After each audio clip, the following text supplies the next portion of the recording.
ఎజోస్పెర్మియా లేదా zero sperm count అనేది మగవాళ్ళ సైడ్ నుంచి పిల్లలు లేకపోవడానికి ఒక ముఖ్యమైన కారణం. అయితే ఈ ఎజోస్పెర్మియా లేదా జీరో స్పెర్మ్ కౌంట్తో ట్రీట్మెంట్ చేస్తాము అని విజయవాడలో ఒక డాక్టరు జనాలని ఎంత మోసం చేస్తున్నాడు అనేది అది యూట్యూబ్లో చూసే ఈ ఎజోస్పెర్మియా ట్రీట్మెంట్ కోసము తెలుగులో సెర్చ్ చేసే వాళ్ళకి అందరికీ తెలుసు.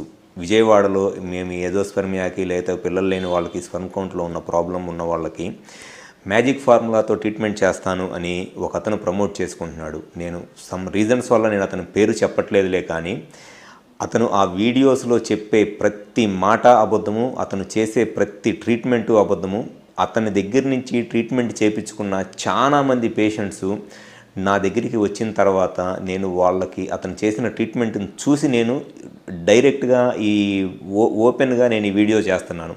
నేను ఈ వీడియో చేయడానికి ఒక మెయిన్ రీజన్ను పేషెంట్స్కి అవేర్నెస్ వచ్చిద్ది అని చేస్తున్నాను. అంతేగాని అతని మీద ఏదో కోపంతోనో లేకపోతే ఇంకొక దాంతోనో కాదు.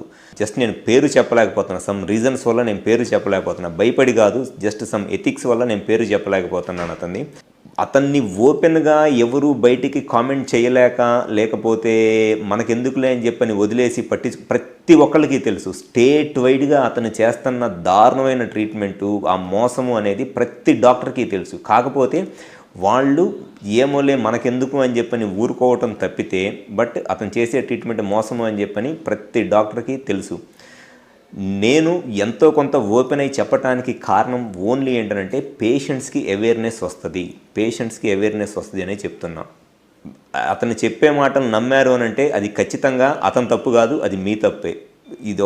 ఈ వీడియో మీకు మ్యాక్సిమం మీకు చేతనైనంత మట్టికి మీకు ఉన్న సర్కిల్స్లో దీన్ని సర్క్యులేట్ చేయండి. నేను నా దగ్గరికి రమ్మని కూడా చెప్పట్లేదు, నా దగ్గర ట్రీట్మెంట్ చేయించుకోమని కూడా చెప్పట్లేదు. జస్ట్ అతను చేసే మోసాన్ని మట్టికి మీరు అనవసరంగా డబ్బులు మనీ వేస్ట్ చేసుకోవద్దు. లక్షలు వేస్ట్ చేసుకున్న పేషెంట్స్ నాకు తెలుసు.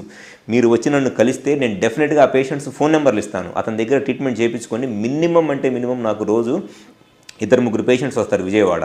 టెస్టిస్ నుంచి స్పెర్మ్ తీసి ఐయుఐ చేస్తానని చెప్పాడండి. టెస్టిస్ నుంచి స్పెర్మ్ తీసుకొని ప్రపంచంలో ఆ ఎదవ తప్పితే ఎవ్వడూ చేయలేడు ఐయుఐ. టెస్టిస్ నుంచి స్పెర్మ్ తీసుకొని చెయ్యగలిగితే IVF ICSI మాత్రమే చేయగలరు.